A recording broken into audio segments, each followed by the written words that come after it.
Yes, we are live. We are live with our special guests, and they don't hold back. And too often, we are just not ready for you to. We are not ready for you to. You know what's funny? Before our intro, we were watching one of you this morning whilst I was having my breakfast and working. Oh, is it?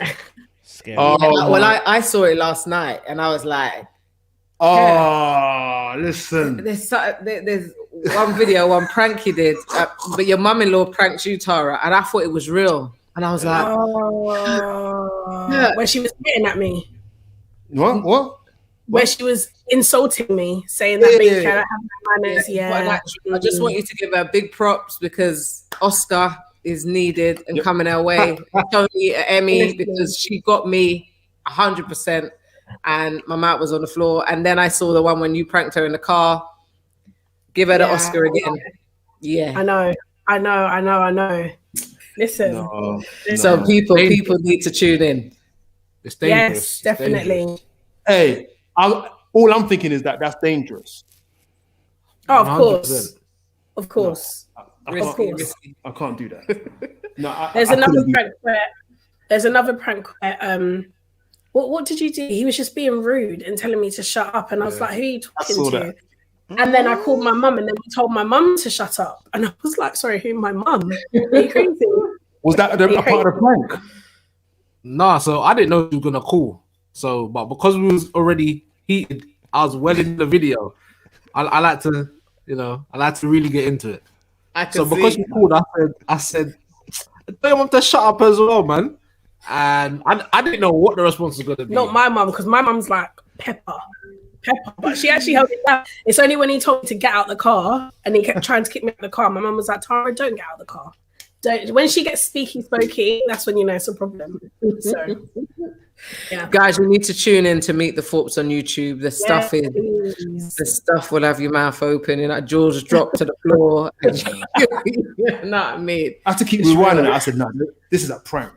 This has to be a prank. This has to be a prank. Black people don't act like this for a joke. It's death afterwards.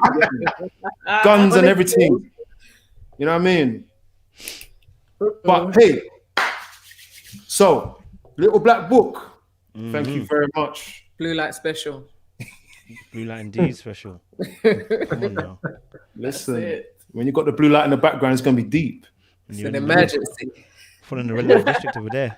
Full in the red light, Red light district. Listen. If you want to prophesy on us, go ahead, bro. as long. Anyway, let me say no. It's still me and the Holy Spirit. That's what I'm trying to say. I'm trying to be like you guys. So it's me and the Holy Spirit as always. You know what I mean? Red means danger as well, so careful. That's it. But yeah, thank you for joining. Thank you for allowing us to join you, should I say? Yes. And this is Marriages where we have these conversations. It's a pleasure to be working with Kojo on that, and also a pleasure to be with the Thorpes. What do you mean? Come on now. What do you mean? Yeah. What do you mean? And of course, man. I mean, you know what it is that there's not many couples that will put it out there so that everybody can know that everybody's kind of normal, and crazy at the same time. Do you know what I mean? And they're not putting it out there for the sake of putting it out there. You know what I mean? They're putting it out there for our edification. I want another word for edification, people.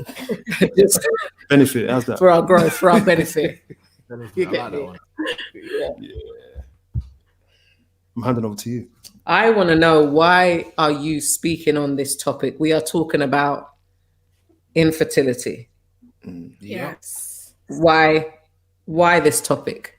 Why, out of all the topics what could exist under your hat, Adrian, or in your heart, Tara, why choose this topic to speak on? And let me just be clear, when I called you to kind of establish some of the topics we'll cover, about 2 months ago now, I think, you said infertility.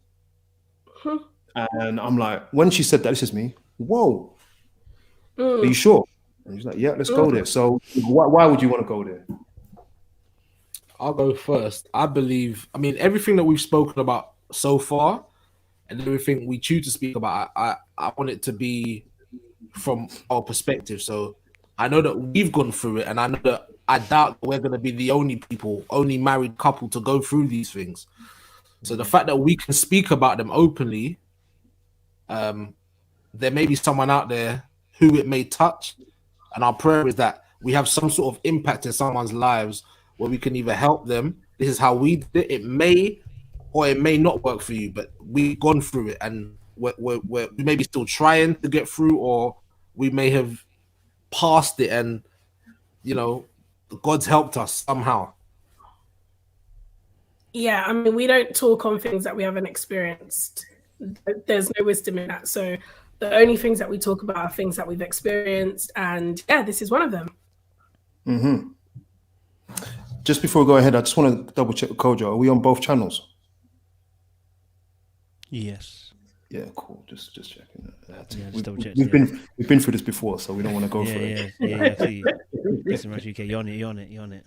Cool, man. Cool. And it is deep. Sorry, did you have another? No. Oh, no. Cool. It is deep. And what I would like you to do then is, this is actually hard for me to do. I don't often find things hard, but it's hard for me to do because whilst you said, look, go there, just ask us the questions. I'm like, I find it hard to ask the questions. I'm gonna try. Yeah, you can do it. If I don't succeed, Juanita's got my back. Yes. Yeah. And I just want him to know, when I look at him today, I'm not trying to silence him like last week. You need to do a Derek Jackson. Just hold his hands together. Just make sure he knows. Hold his hand just to make sure you know that. It's a look of encouragement, yeah. So you don't have to lower your voice down or anything like that. You can, what if I start shouting? Then I will do a double look. A man of steel look. Okay. Just squeeze him underneath the table, man. You'll be fine. Okay. Okay. So let's take it from. Obviously, you were dating for a few years. Is that right? No. After we broke up. Yeah. Yeah. When we started going to church, and we kind of broke things off, and then we came back. We dated for we definitely dated for like 9 months when we got back together. Yeah. And then engaged for 9 months, and then married. All right. And then you're Christians, and in that period, this is what women do. Tell me if I'm wrong on your part. Women have already planned out their marriage.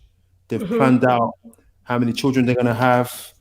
They know the colors of their wedding at like 7, 8 years old. Come on, can you concur, Tara? What's That weren't me. I didn't want to get married. I didn't. At the beginning, when we were younger, when we were like 15, 16, we were like, when we get older, we're going to have kids. But by the time I got to like 19, 20, I was like, I don't want no children. I didn't care for a wedding. I didn't care for the color scheme of a wedding either. It's only once I got engaged, I was like, damn, man, these colors will look good together, But my thoughts on children didn't change. I still didn't want kids. Right.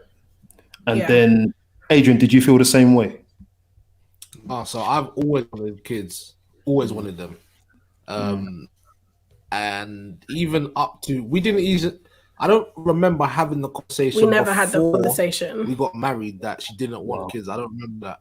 We didn't. I only remember her saying when we were younger, when we get older, we'll just have kids. We ain't gonna get married. Yeah. So then when we got married and the talks of let's try for a baby, and she was like, I don't want kids. I was like, what? Oh gosh, yeah, you're taking a turn on me. Contention. What have I done? You're already married, yeah? Yeah, we were married. But the thing is, when we first got married, as soon as we got married, Adrian was like, right, let's try for some kids. Wait, bro, I don't even know you like that. Like, we haven't lived together for 6 months and you want a kid? Just because we're married? Yeah, it doesn't mean that we have to go straight into it. But at that point, I didn't want any kids at all. Tell them what happened on the... We went on our honeymoon and I may have thought I was pregnant. Now, don't ask me why I thought I was pregnant, because we'd been married and then our honeymoon was a few days later. So if I was pregnant, I would have never known. Anyway, I was like, oh yeah, babe, I think I'm pregnant. This guy didn't talk to me for 24 hours straight. He was stressing. He was on his phone trying to think of ways to make money. And I was like, but you asked for this, bro. You asked for this. Listen, I've never felt faint before in my life except that time there. My knees all fumbled. I was like, I was seeing stars. I couldn't get rid of them. I was like, what is going on? But that's how you know it's mad, because you would know. I don't know why I thought I was pregnant, and so soon, like, it doesn't even make any sense. I don't know what was going on. Yeah, I did not want any kids whatsoever. Period. None. Zilch. Finito. Why wasn't it part of your life plan? Because it sounds very selfish, but I just didn't want to give my time to another child. I wanted to enjoy my life the way that it was. I don't want to have to, like, for instance, like, examples, I like going for drives. So it could be 1 o'clock in the morning. I'll be like, babe, let's just go for a drive. It's mad romantic. Like, let's drive to Bournemouth or something. And then we drive to Bournemouth. If I have a child, what baby am I putting in the car at 1 o'clock in the morning? Do you know what I mean? Like, I just wanted to do me and live my life and not have to sacrifice my time or me for anyone else. That seems pretty wise. Do you know what I mean? Like, look, there's certain things you want to do, you want to get out of the way, and you are actually being considerate. It doesn't sound selfish. It sounds actually like, look, I want to use this time to build with myself and my husband. I want to do the things that I do freely, and then you know what I mean. I suppose whatever we will be in the future, but I don't see it sounding selfish. I think it's quite measured, to be honest. That's good. That's because nice. some people do put the kid in the car at 1 a.m. and that's when we step in social services. So that's where you get the social worker to roll up at your house, man. You did a good thing. Honestly. But whilst there is, in my opinion anyway, I think in our opinion, there's nothing wrong with whether you want kids or not. It creates a situation when one of you does and one of you doesn't. So we're going to go there first, if you don't mind. Let's go there. Let's go. So then obviously now you're married. Just because we're married don't mean that I want kids. You crazy. It's like, I want kids. And then what did that create for you? Nothing but tension. Bare tension in the yard. Any talk of children. So all right, let's go to so we were kind of the first married couple in our church, our age. There was only maybe 3 other married couples. And in our circle, we were the first married in our circle. Yeah. There's only 3 other married couples who were significantly older. So when we got married, everyone and their cat expected us to have children first. Yeah. Now, our wedding, our wedding bridal party, I had 10 groomsmen, Tara had 10 bridesmaids. And for anybody that's getting married, don't do it. There's no need. Don't do it. I did it. Don't do it. There's no need. None. But yeah, so go on. So there came a point, I think maybe how many years? I don't know, a couple years into marriage, every single person on her team. No, not mine. Yours. Is it mine? Yeah. Every guy on my groom's party had a child. Some of them are on their 2nd and 3rds at the moment. And most of yours did as well. And a majority of mine, yeah. So at that time, I'm looking around like, what is going on? What do you mean? And then anytime the discussion of children outside of our home came up, Tara would just be anti, like, man, I don't know kids. And those words hurt me. Like, I wouldn't say nothing, but I'd resent her. I'd be just looking at her in the yard. Like you witch. You didn't even tell me this before we got married. Nah. So, I mean, yeah, that just added, because obviously our first 4 years of marriage was kind of mad. It wasn't great, innit? So with that on top, there was a lot of hostility. There were good times, but when it was bad, it was bad. Yeah. And I think when you talk about like that first 4 years when it wasn't easy, I think that's commonplace for everybody. But when you have children, you can hide behind that. Yeah. Do you know what I mean? We've had friends back-to-back children. You just keep hiding behind the issues. all of a sudden the kids get big and it's like, it's me and you again. Yeah, Do you know what I mean? So I feel that when you're saying that 4 years was a difficult period, isn't uncommon. But in that time when people usually do choose to have children, it's the same issues, but you hide behind baby's crying, got to change the baby, need a baby. Yeah, you get to hide. I just want to throw a little spanner at Kojo, because you think you can just sit there. You think you can just sit there and look good. Like if you met someone of your dreams, man, and then she's like, "Nah, I'm not into the children thing," you know. Yeah, it's not my dream, then, is it? It's a nightmare.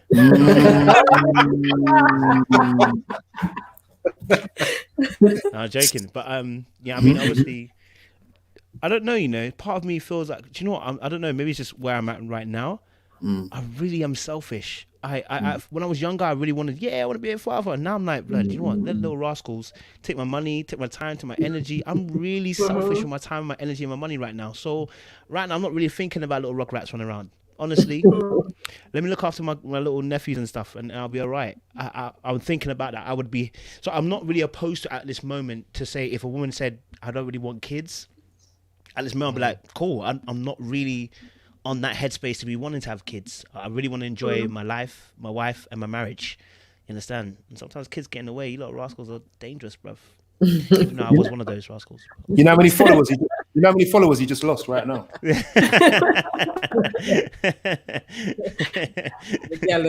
Yeah, trust me. So, damn. So this is the thing. Was there a point, Tara, then, where you wanted children since marriage? Yes. So that slapped me upside the face real quick. So one of our friends got pregnant. So one of our friends got pregnant. And I was like, no, I'm good, right? And then a couple months later, my next friend got pregnant. And I was like, huh? What's going on here? And then you see them rubbing their belly and all that stuff. And that stuff normally just be like, why are you rubbing your belly all the time? Like, what's wrong with you? I was like, oh, that's a bit cute. And then when my friend had her baby, I was literally looking after her when she was 4 weeks old to help out, just to give her mum a little break and just to let mum go for a walk. And, you know, because it's hard when you first had a kid, from what I've seen. And when I spent time with that little girl, man, I was like, oh my gosh. I want to see my face on my own baby. If I feel like this, and even though I say she's my friend, she's like a sister. So her daughter's my niece. So I'm looking at her and I'm like, oh my gosh, I want my own baby. I want a baby. If I love this baby this much, then how much would I love my own? And that's when, at that point, that I wanted kids. So maybe it was like 2 years later. Yeah. 2.5 years later, being married. So yeah. And Adrian can tell what you're thinking or feeling. I mean, did you let him know that, you know what, I've had to change your mindset, or did you hold that back? I saw that she was getting, I knew she was getting close because the baby was staying at our house. I was already attached to all of my friends' kids already. But for me, it's just like, I love them, but I love them not mine. Yeah. I love them, but they're not mine. So that was my whole thought process. I'm thinking, look, I want to see my face, our face on that child, if it's a boy or girl. Yeah. Yeah, I don't think I ever was like, okay, babe, so I decided 2 hours ago I want a kid. It wasn't like that. It was just progressive. I don't know how we ended up in this, like, okay, let's try. So, what happened? I don't know. We were still at the first house, and we were just like, no, I think it's time. I don't remember that. You remember that? No. But sure. We still had you had the mini. Yeah, I'm not 100. I don't know. Yes, we was like, I think I came to Tara and I was like, listen, let's try for a baby. Like, let's actively try. I believe nothing was happening for maybe a few weeks, let's say a month, 2 months, or whatever. For what? There was no pregnancy. We're not there yet, babe. Oh, We're not there yet. We're on. When did we come to the kind of idea that we were going to make? We were still in the first house.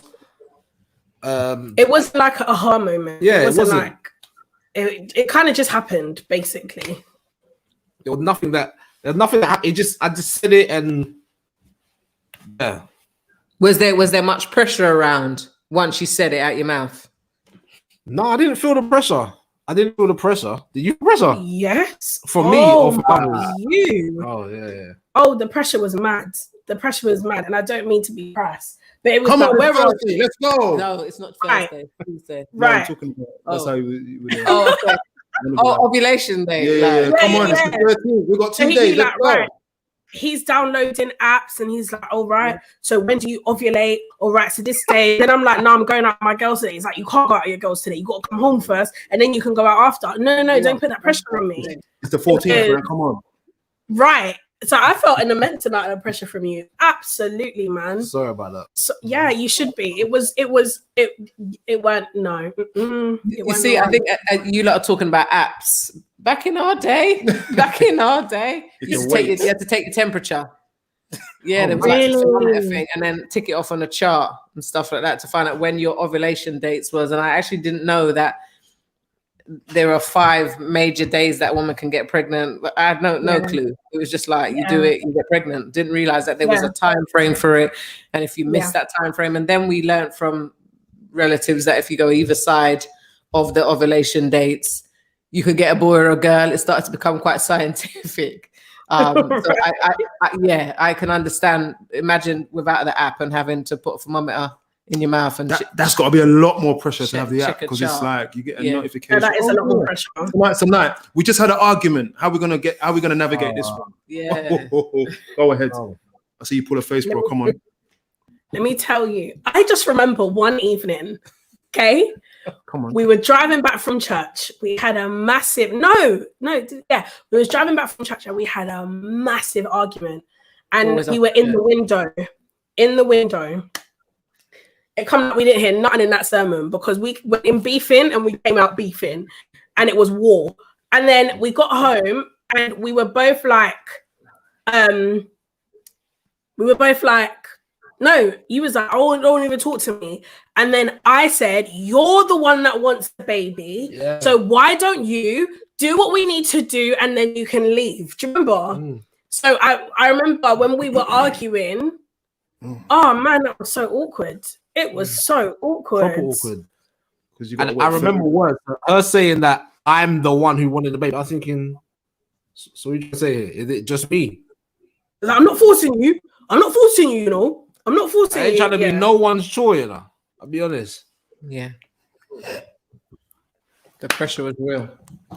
Yeah, absolutely. Yeah. I'm gritting my teeth. You can't be that real with us, man. You ever take time with us, man?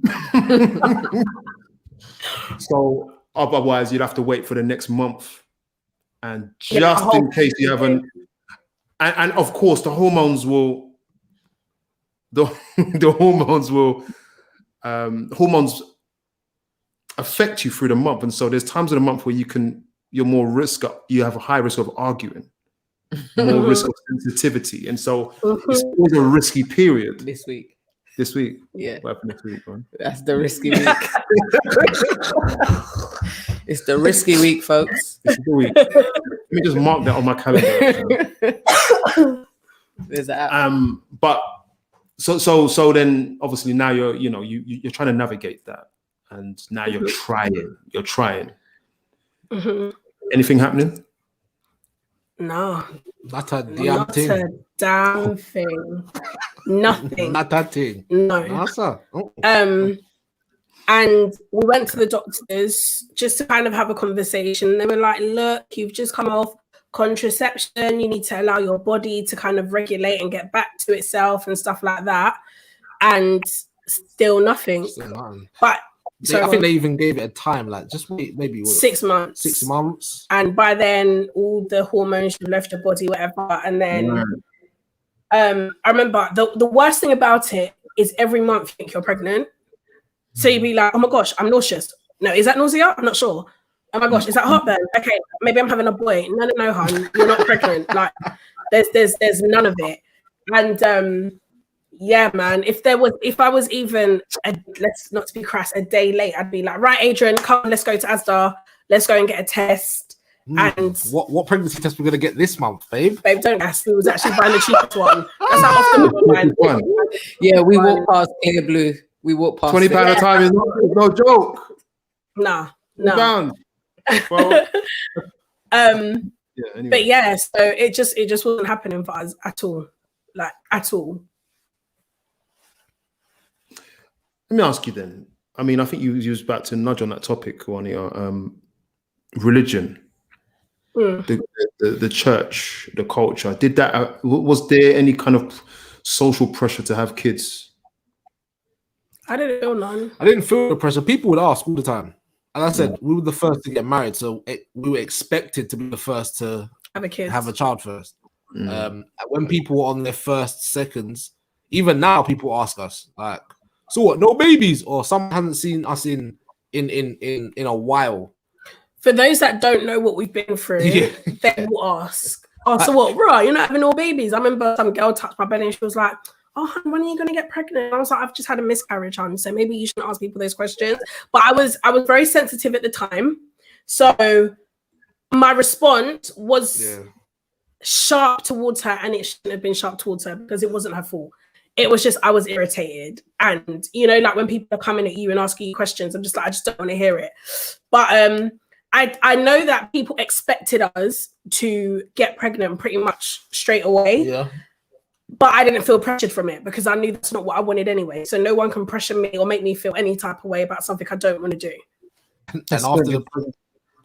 after the pregnancy scare on the honeymoon, I was like, yeah, not right now. Not right now. But even like Sunday, a visitor come church and he was like, yo, big man. He saw me with my my friend's two daughters sitting on me and playing. One's a baby and one's like a 4 or 5 year old, playing with my beard and he slapped me on my head and goes, you need one of them, you know. It's about time, you know.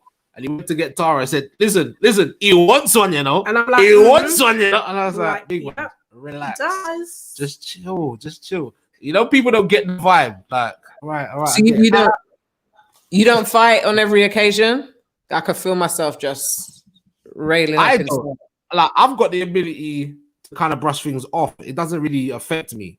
Sometimes Tara can. I mean, very rarely now.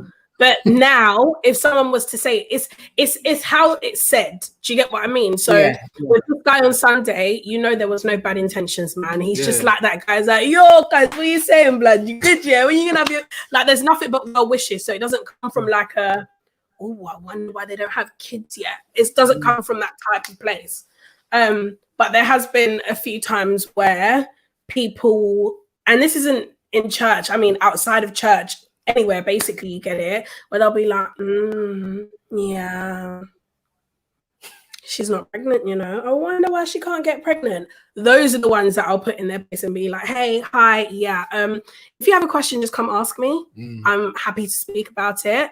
But I think that before this, if I had seen someone that was pregnant, I'd be like, oh, when you're having a baby, it's only till when you experience it that you understand those are not the questions that you ask, because you don't understand where people are in their life. Do you know what I mean? Yeah. It's true. I think I think sometimes tact. I've said tack all my life. I want to change it now. Tack is missing in communities, in faith communities, because we're so family-like. So people feel like they have certain permissions, you know, to say stuff or go beyond boundaries, like maybe even touching certain parts of your body where they have no business doing that. And I've seen that done, you know, in the lives of my friends, in ours, when we first got married, you know, you come back from the honeymoon, someone's going straight for your belly. So anything yet? I wouldn't know. It's only been 2 weeks. Do you know what I mean? It's like, let people carve out their own path. Let them have their own timeline without you being privy to it. Do you know what I mean? I just think that boundaries can get blurry sometimes in large communities where it's like we're family, so we can go. Not all of you, and not everyone's on the same level. Jesus had a small circle and then an outer circle. Do you know what I mean? So I just feel that we could be a little bit more tactful. We could be a little bit more. Don't say nothing. Yeah, absolutely, I agree. So, someone is asking here, how long did it take to get pregnant? And this was at 8 o'clock. How did it take? 5 years? 2018 to 1920, 21. No, if it was 2018, then that was 1920. 3 years ago. Yeah. 3 years. Okay, what no, happened? so how long did it take? Oh, sorry, my bad. 5 years. It took 5 years. What happened? We lost the baby. Hold on. Sorry. We're gonna skip though. Say again? Oh, you're going to skip. If we answer this question, we'll skip a lot of information. Let's go back. Let's get rid of that question for a second. Okay. You know what? Even before we get to that question, I'm like, you don't have to answer it. I just realized what's been asked. Sorry. Yeah. Okay. Yeah. Cool. No, honestly, anything, we're good. No difference to us. Just ask away. If anyone's got questions, ask them.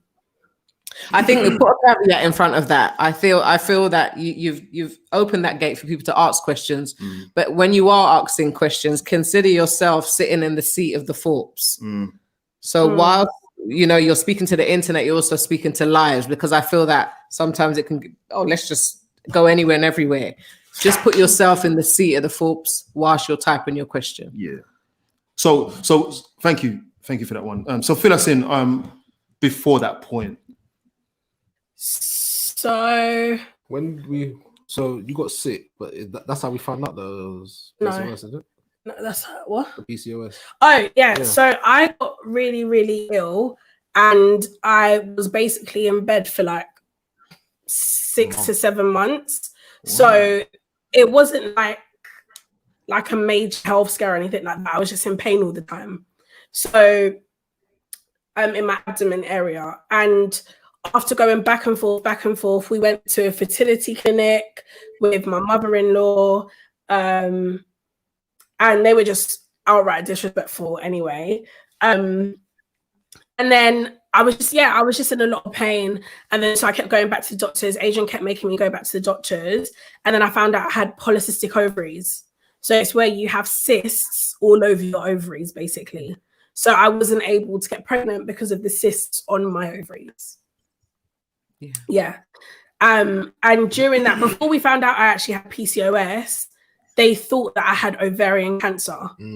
So they were like, oh, we think you might have ovarian cancer. We're going to have to send you to the hospital. So there was a lot of zigzags trying just to get to the answer. And then we found out that I had polycystic ovaries,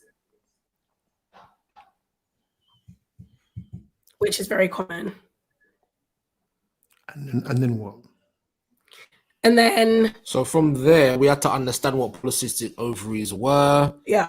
And when they said, I think, so fast forward, came to talk when we speaking about having a child, and they was basically, the woman, I think the first or the last woman in the hospital said, well, because you've got PCOS, it's going to be really tough for you to have children. So here are your options. Oh, yeah. So she was like, here's your options. And she basically said, we can do IVF. And she was like, look, if you do IVF, we can give you a 40% discount because it's extremely expensive. So I'm like, 40% discount? Don't nobody give nothing for free. What do I need to give in order to get the discount? And she was like, oh, you would just need to give your eggs. You'd have to, what do they call it? Donate your eggs. So we've left the doctors, and I'm like, babe, that's not a bad idea. We should do the IVF. Donate your eggs to who? I don't know they did that. Right. So when I got in the car, I thought donating my eggs meant I'm donating them for research. So they're going to see, like the eggs of someone with polycystic ovaries, whatever. I don't know. Turns out once we do our research, that it means that I will have to donate my eggs to another woman who so doesn't you have it out there. Right. Eesh, risky. Right. How that works. But they didn't tell us that. So I was like, what? Thank God I'm a researcher. So I research everything that someone says, I go in and I research deep. Wow. When we left, we were both like excited, like this is gonna happen within a minute or two. Tara saw donate to these people, and I was like, yeah, that's fine. But then she was like, no, because my child will be walking around. I could go and get this 40% off, and the IVF not work for me, but the IVF works for someone else. I've just donated my eggs for what reason? I can't remember the success rate, but they said I don't remember. Out of 3 rounds, it's not even 50%. Especially PCOS. Yeah. But I think it was maybe after that happened, maybe 3 or 4 months later, it was like a scandal on the newspaper, like in the newspapers, that people have been donating their eggs and not knowing that they're donating it to another woman. So it's like, it's like GPs are pushing this and stuff like that. And I was like, oh my gosh, thank God. Not that I don't know how you would have known it was being donated to another woman, because I'm sure there's some sort of paperwork you have to sign. But, but it was like a big enough scandal for me to know about it, for it to be on like the Daily Mail and those kind of stupid newspapers. So without the 40% discount, we're looking at thousands? Yeah. Oh, absolutely. Oh, yeah. I don't even know how much it was. I kind of just put it to the side of my head. I believe it was about 9 grand.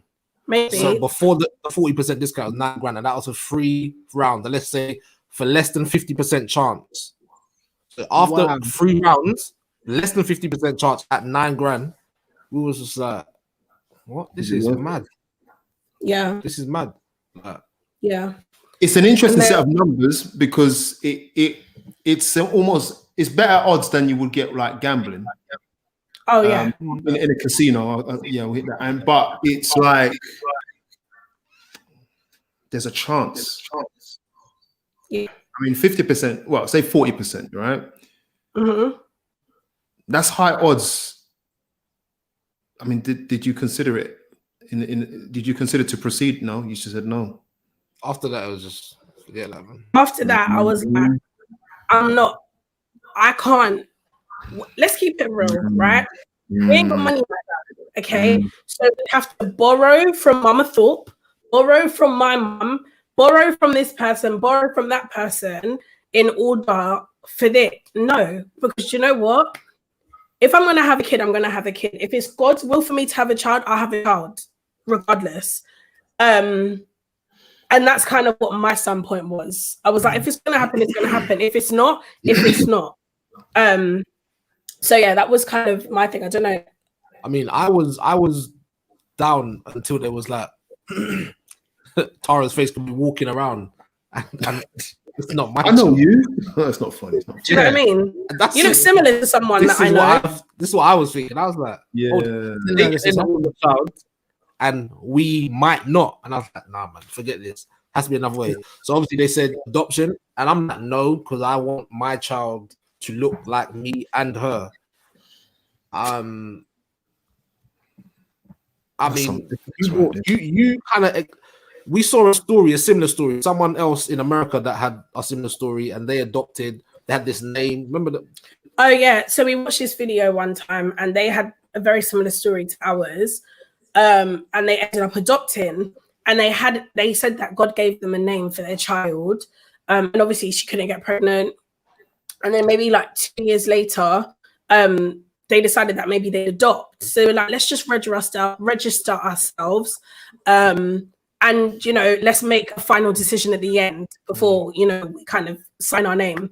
And then the woman, whoever works in the adoption facility, I don't know what her name was. She was like, there's a child that's just come in, and her name is XYZ. And it was the same name that God gave her. So they adopted her. So my next thing to Adrian was, would you consider adoption? And he was like completely against it. He was like, nope. I want to see my face on my child. I don't want to adopt. And not that it wasn't anything towards adoption. It was, he just wanted. This wasn't right for me. Yeah. I haven't got nothing against it. If you adopt, I know loads of people that have adopted, but I don't feel that adoption was right for us. Whereas I thought that adoption was right for us. Yeah. And so this is interesting. This is interesting because this is, you can fall in love all day.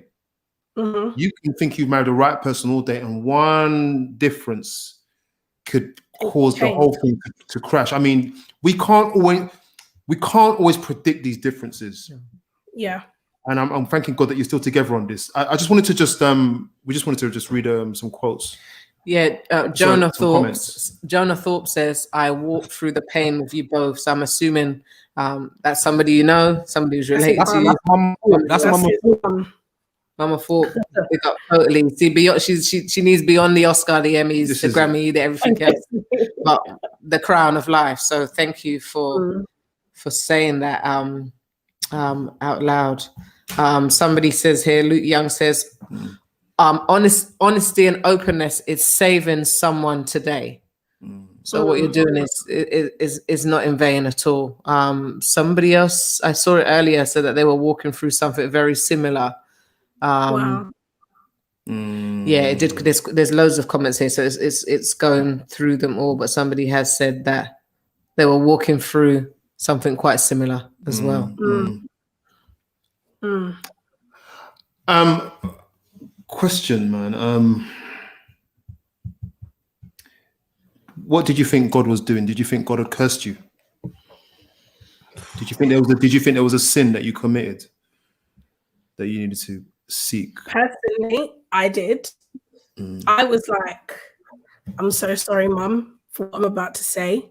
Don't know if you knew this or not, but I love you. Careful. It's fine. No, it's fine. It's fine. She loves me. I'm the best daughter-in-law ever.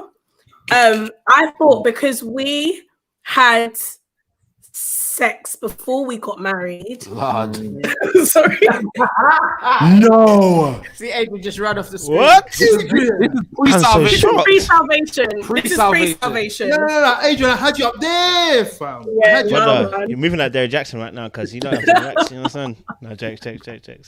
Because we had sex before we got married, before we were saved, I was like, Adrian, this is payback.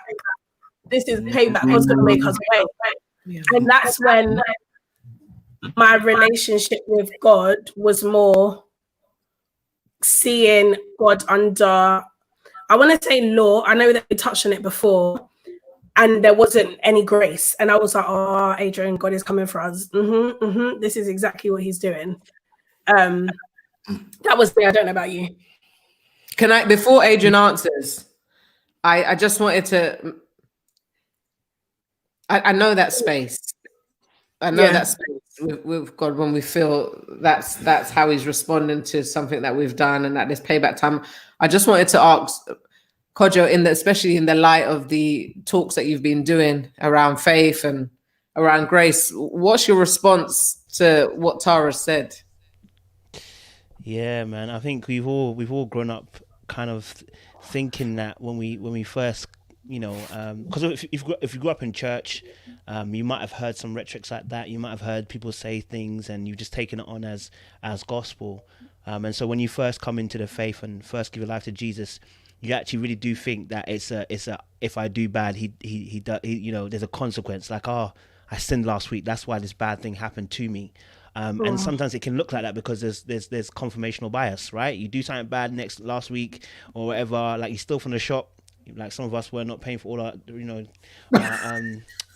all of our clothes, bakery stuff, stuff where you took an extra bakery and then it doesn't weigh correctly, and then what happens? You lose a $5 the next week, or whatever. And you're like, God. It must have been when I did the bakery thing. God is trying to get me back, trying to equalize things, and actually, that's not how God works. There are consequences to action, but that's not how God is working. And if He was working like that, we'd be dead. No, I'll be honest with you. If that was the way, we'd be dead, because the things that we do, sin equals death. So God doesn't work like that. But yeah, many of us grew up in that kind of thinking that, I've done bad, God must be punishing me now. And it takes a little while to get out of that framework. And actually, God is not punishing me for those things. Christ has already taken all that already. But there is consequences to actions, guys. So don't be doing anything like me. But yeah. Thank you. Don't be stealing stuff. Tesco, shout out. On the electronic scales, don't do that. Yes, you have to know all those things. Adrian, what did you think God was doing to you? I didn't necessarily think that God was doing anything to me, but I just thought I wasn't doing something that I needed to be doing. Yeah, I didn't think I was being punished. In that time, to be fair, I was more concerned about how Tara was because she was very vulnerable, and I can see her getting. In my head, I felt that she was failing as a wife because they had said that she had an issue. So I didn't want to be a bully and be like, it's your fault, it's this, that, and that. I wanted to support her as much as I could. I'm not sure if I did that or if I succeeded in that. That was what was on my head. My mind wasn't so fixed on what God was doing to us. It was just, was I doing anything wrong? And I don't want her to take the blame for what is happening.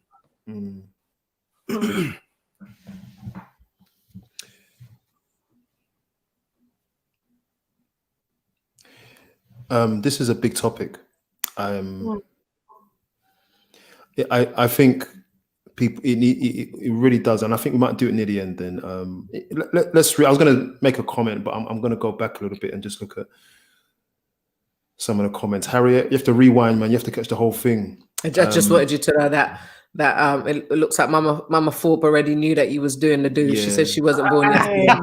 We thought we were like slick at it. I'm so sorry, Mum, man. It was written all over your face. Honestly, that woman is nothing. Honestly, when I think of his mum, not to detour, but she never treated me like she knew. Do you get what I mean? In terms of like what his mum's gone through and the kind of woman that his mum is. I mean, she gave me a hard time the first couple of years. I mean, from a teenager, but she's a woman of God. And I don't like to say stuff like that, like woman of God, man of God. But when I say this woman is a woman of God, I would have never known that she knew at all by her behavior and the way that she carried herself and the grace that she had. Never, ever. That's a special mum-in-law. Makes the journey easier. Do you know what I mean? Yeah, telling you. Michelle says here, there are so many experiences of infertility in the Bible, but they are always used as a faith lesson and not encouragement. I don't really understand that then, and not encouragement for the infertility journey. Okay, not sure what that kind of means. We don't talk about it enough in church. She's right there. And Emma says, God is so gracious and he wouldn't punish you like that. Thank you, Thorpes, for sharing your journey so openly. I do believe that God has blessed you and is blessing you. I will be praying for you both. Thank you. I'm going to read that again. God is so gracious and he wouldn't punish you like that. Oh, no, sorry, not that one. No, one before. Yeah, sorry. There are so many experiences of infertility in the Bible, but they are always used as a faith lesson and not encouragement for the infertility journey. I didn't understand it. Yeah, it's just the way it's worded. We don't talk about it enough in church. It is interesting. I think that the way that infertility has been presented and preached in our church is that it was sometimes a response to sin. And I can imagine it was at times problematic. But what people do is they take one event and translate it into every action and reaction. The question I have for you is, where are you now when it comes to your perception of what you're going through? Yeah. Oh no, this is just a season, man. It just is what it is right now, and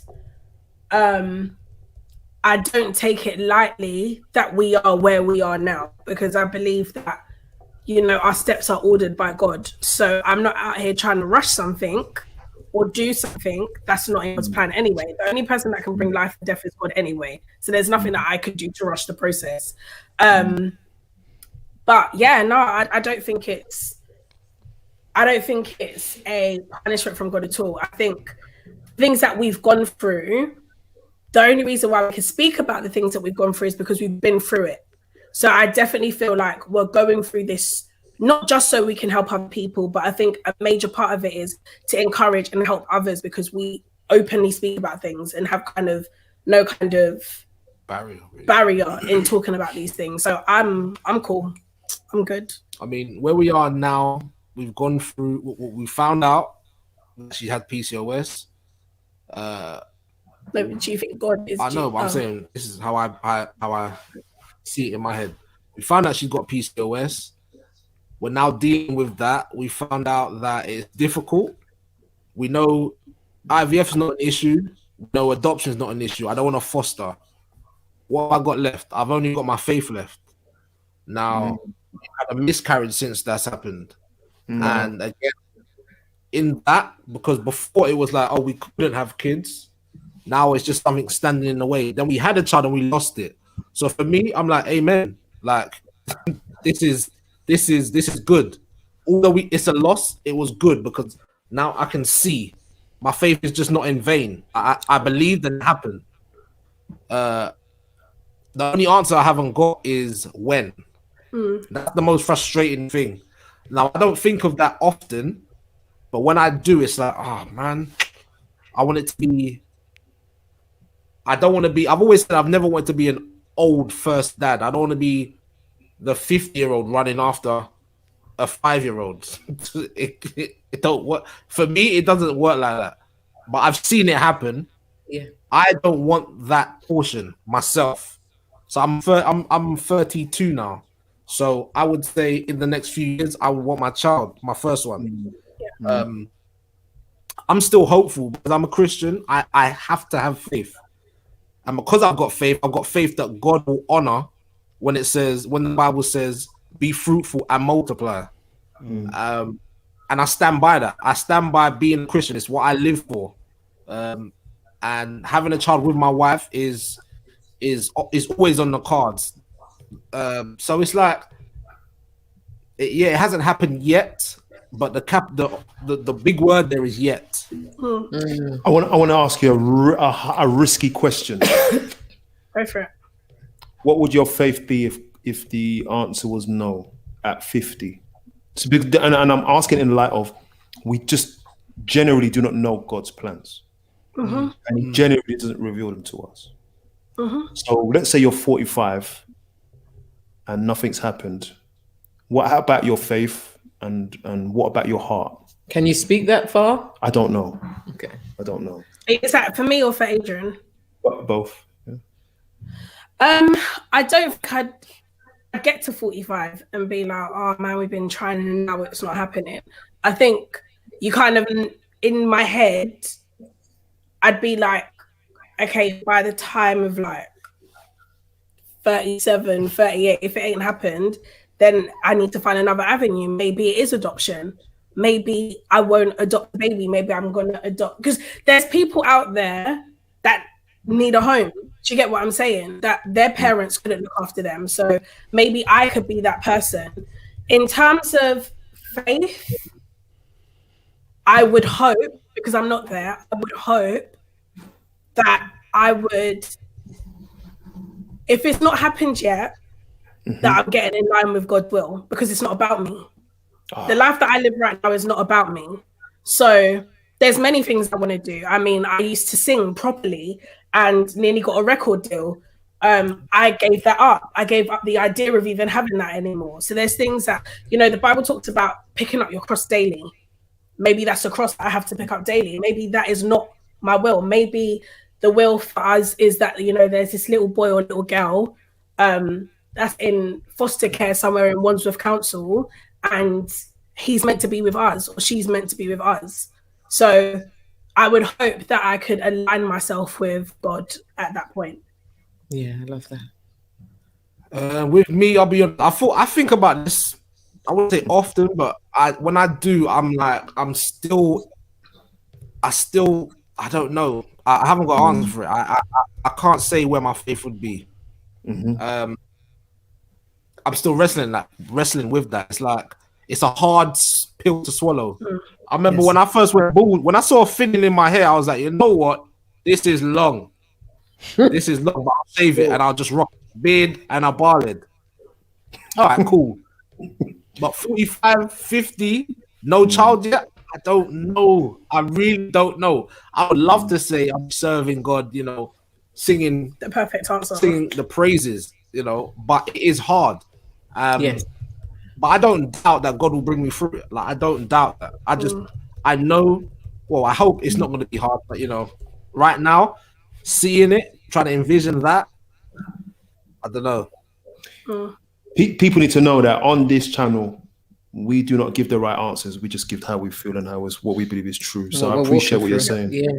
It says here, Emma says, the faith that you guys are talking about is so powerful and tangible. Such a powerful testimony. She also says, how did you both develop such strong faith? What practical things would you advise to continue to build our faith in the midst of trials? Big question, life question. Personally, for me, faith came when the 4 years in our marriage, and I said I'm over it. And somehow, like I said a couple of weeks ago, I ended up a few months later sitting on the chair laughing with Adrian, saying, "Oh my gosh, I actually like you." And the reason why my faith was so strong is because I knew that every morning Adrian was waking up at about 5 a.m., 4 a.m. to pray for me. So I knew what he was doing. And at the end, I'm like, right, I'm the result, or this laughter is a product of his prayers. And that's when my faith was like, it was unstoppable at that point. What practical things would you advise to continue to build our faith in the midst of trials? Okay, so I read this the other day, and basically the woman was saying I'll say we, but I'm not talking about anybody here. I'll talk for myself, that we tend to go to God as the last point of call rather than the first call. And the only way to build your faith is by making God your first call, even with the smallest of problems, like the smallest. I mean, you could walk out and you've got, I don't even know what the smallest problem is, but I've learned to now put God first. So if I was going through something, the first person I'd call is my pastor, or I'd call my friends, or I'd speak to Adrian. And I'm like, why am I going through everyone to get so that let me just go directly to God. And that's how I continue to build my faith, by going to God first. I read a lot of books. So I just finished a book called Dusty Crown by Heather Lindsay. I'm on a new book called Total Forgiveness. I read a lot. And I kind of commit myself to it as if I was at university and I was studying a degree, I would study that. I wouldn't just watch a sermon and then be like, okay, well, that's enough now. I want to study what you've just said and see if what you've just said is correct. So that was a very long-winded answer. I'm very sorry. But yeah, that was me. So faith for me, I would say I've seen faith throughout my years. Even when I wasn't saved, I sort like I've got a broken arm where I was meant to get amputated, and because of prayers by my parents, their church, people that were just praying for me, it didn't get amputated, didn't it? And I just got a surgery because I pierced all the main arteries in my arm. I'm broken so many places, had pins in my elbows. I've been sick. I saw Tara sick in our first few years of marriage. Even today, like honestly, I don't know to speak about. Yeah, I don't mind. Go on. So a few weeks ago, months ago, Tara said that she found lumps in my chest. Some lumps. So we made the doctor's appointment. They found lumps. They said, "Oh my days, we need to send you off to a specialist. Wait for the letter to come through, and then you'll get an appointment." That appointment came. You missed it, and then I put it off. Yeah, I've been putting off the letters, man. I was like, I'm not going. All I feel like I'm getting is blood tests here, this here. And then I went to the appointment today with the consultant, and there's nothing there. So yeah, back to your faith thing. So on the way home, Tara was like, "Wasn't you worried?" I said, "Not all the time." That's only because I kept praying. And I was like, "Look, God, if there is something there, take it away.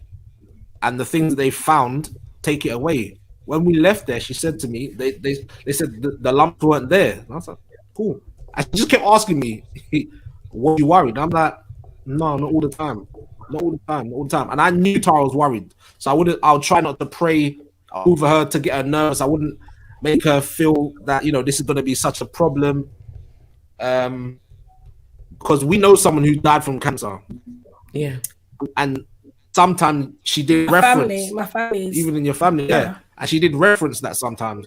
So, but I'm just tunnel vision. I'm saying, look, I don't even want you to speak negative, because what we need to do is speak life. And she already, Tara's a person, she just goes off with her mind, and if she has something in her mind, that's what it is. So I'm saying, listen, Tara, you just gotta think the opposite. Remember yesterday, I was just like, just try the opposite of what you're doing. Right now, I'm in this thing of faith. I'm like, you're not going to be sick. You're not leaving me here. Like, no way. So my thing of faith is like, okay, cool. Pray it, leave that with God, and your hope is in that God will hear that prayer and answer that prayer. Yeah. And I just truly believe that, innit? I truly believe that. I'm not saying that always works, but I'm saying that's always my solution. That's what I go to. Some people believe in crystals, some people believe in Krishna, Buddha, Selassie. That's not me. I believe in a God who saved me. I believe in a God who can save others, and I believe in a God who healed so many others and is still healing right now. Yeah. Sometimes you have to remind yourself what's in the Bible can happen to you, because we often hear these stories as stories, but these are real things, and they can happen right now. The Bible is a timeless book. And if you get frustrated, just tell God, listen, God, it's in your word. Do this for me, please. I beg. No. Yeah. Emma says you guys are ministering to me. Ministering means kind of like relating, reaching out to me, encouraging me. 2 years ago, my mum was diagnosed with pancreatic cancer. Being a medical doctor, I chose to go to God first, like Tara said. My mum was miraculously healed and alive. Seeing people my age, let's give it a pause, innit? Wow. I rush through that. Continue. It's just my phone. Continue. It's okay, bro. Seeing people my age walking out their faith like this is so uplifting to me, especially while sometimes feeling hopeless in other areas. Q Comfort says, man, I really wish that people would understand that's just how God works. If you believe, stand firm and trust in him, man, he will blow your mind each and every time. And we thank God Almighty. Yeah. This is it. Sorry, did you want to say something? No. I think it's so important this is, every time I've come online with you guys, it has been, I've only told you where I'm going, but only in part, but you have gone exactly where it needs to go. In that, and I don't want people coming here. I don't work with people who gloss up the gospel beyond what it is, because the gospel doesn't add up for everybody. But what you guys are presenting is reality. And I'm going to put it out there to any pastors or any elders out there who are listening, that this is what church should have been a long time ago, in that we need to be able to say what we're going through. We don't just need sermons, we need also people to testify. And I want people to know that this was the aim. I want people to be encouraged with the reality that they're in and the supernatural power that they have in God, but appropriating it so that it makes them not tell God how it's going to go, but live within sometimes the unknown will of God, and do it gracefully, which is what you guys have done. One more comment here by Shanice. What are you laughing at? He said comment. The spooky came out. Okay. A comment by Shanice. This is really powerful. I'm thankful for Adrian and Tara being so transparent about this. This is such an important topic and needs to be spoken about. Oh, wow. Okay. So, So I'm going to hand over to you now. Yeah. Just, I don't know, Kojo, do you have any comments or questions just with the landing the plane? Just that, I don't know how I'd handle a situation like that. So the fact that you guys are transparent and honest enough to share your story It's faith in itself.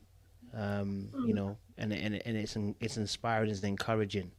And these are the, I don't know, it's a tough one, isn't it? Like I said, because I you know, I think listening to you guys' stories making me even think about my journey and faith with God. Do you know what I'm saying? Like, it may not be going the way I want it to be, but I can't lose hope in God. And I think that's what I'm hearing from you guys, that even if it is not going the way that I want it to, my faith is still in the God that I serve. And I think that is the key component of this whole message. Yeah, man, it's heavy. Beautiful. It's a lot. Yeah, it is. You know what? There was a comment up above just before you go there, one. And it was someone who said, "Why is infertility not a blessing?" And you know that got me. Someone said, "Why is infertility not a blessing?" And it's not to belittle anyone's experience. It's way up there somewhere. It was really a perspective to say, and I know I'm a man saying it, it's easy for me to talk about it. And I have children, so it's easy for me to talk, but I'm saying that it's not. Why do we perceive infertility as negative? Right. Yeah. Thank you for, who was that? Jay. And that's a perspective to say not everything is a curse. Yeah. And really, we can also get a lot of blessing out of adversity. I can only encourage you, but I have nothing more to say on the matter because it's not my situation. But I'm going to hand you over to Juanita. I just wanted to say thank you for allowing us to walk through this journey with you, and just to understand, most importantly, how you've managed to maintain your relationship during this thorn. You may consider it as a thorn, you may not, but that you've also considered that the will of God is a big thing, and you're happy to be within it wherever it takes you. And that's what you spoke about, picking up the cross daily and walking. I think there is a tendency for us to leave this part out of Christianity, and it's just bells, whistles, and parties. But there is a real part where it's like you're surrendering and saying, "It's up to you. You're in charge. You take us through." And the fact that you're sitting here, trusting Him, not without a struggle, because you're human, but trusting Him through that, it strengthened my faith. And so, as Adjoa for real has said, may His will be done. We've had to live with parts of our life story which hasn't been easy. We've had to live with that statement and being quite settled in it. May His will be done. And so we pray that for you. Just in ending, I usually ask this in the first person, or I just ask it to the individual, but I'm asking you as a collective to finish this sentence. We are.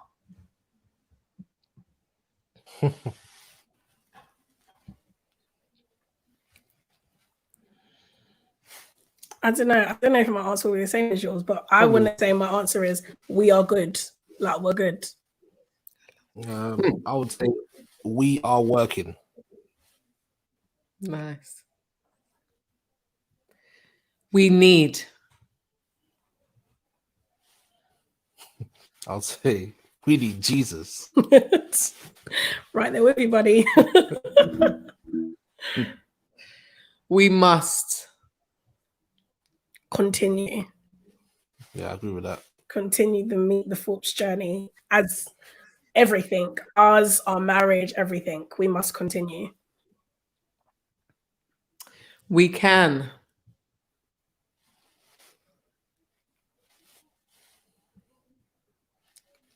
Do this. We can do this. Sounded like Nike over there. And we hope.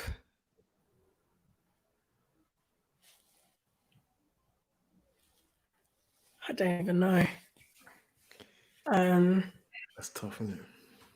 Proper. Don't mean to sound mad churchy, but my hope for us is that our strength increases. No, our faith increases in God, regardless of the journey. Okay. Like, if we never have kids, if we're never able to produce our own. Deep. I know. So what was that? We hope. No. Was it We Hope? Oh, yeah. We hope for God's grace, mercy, and favor on our lives. Yes, sir. That's all we need, isn't it? Mm. Thorpe, it says Thorpe, the Thorpes, you are brave, beautiful, and blessed. Thank you. Somebody else says grow in love with God. Somebody else says do all things through Christ. Amen. And somebody else says for God to have the world he imagined when he created it, I want everyone to win. Keep the faith, guys. Sorry. Praying for your strength. That's what Marcus said. Has that been in my head the whole time? I think so, yeah. I just want to say, do not change, man. You guys are on the money in your transparency, and a lot of relationships will need that. You have the thing that what you're displaying right now is in abundance. Some people haven't got an inch. And that is saving people now. In fact, it is that primarily with your faith that is really saving souls right now. Someone says that I had went through this one. Yeah, could you just speak on our way out, on our ending? If you could just speak to Cheryl. It says I had went through an opposite triumph where I had no issues of getting pregnant. There was an issue of carrying, so I had to end the pregnancy.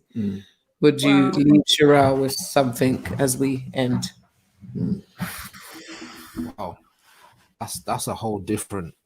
Yeah, that's. Listen, trial, boy. I feel like,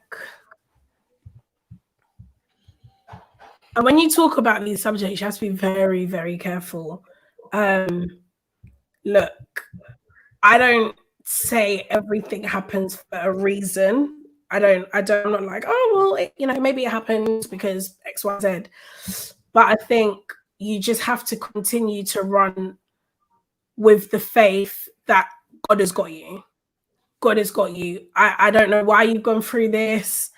I have no idea. But from my own experience, I just have to stick on the road of faith, because if I don't, and if I start questioning everything, then I'm going to come off that road of faith, because I'm going to be in my own head. So I just really, really want to say I'm really, really sorry that that's happened to you. And we'll be praying for you, Cheryl. I know your name now, so we'll be praying for you. But yeah, just cry out at the feet of God.